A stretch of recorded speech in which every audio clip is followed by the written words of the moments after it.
में कोई आवाज़ नहीं होती, तो ऐसा बिल्कुल भी नहीं ही दोस्तों। स्पेस में साउंड इलेक्ट्रोमैग्नेटिक वेव्स के फॉर्म में होती है और इन्हें रेडियो वेव के जरिए सुना जा सकता है।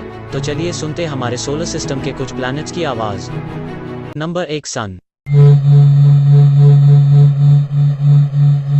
Number 2 Mercury.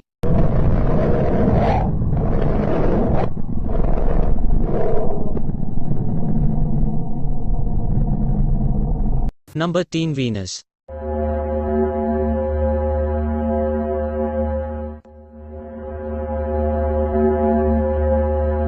Number 4 Mars.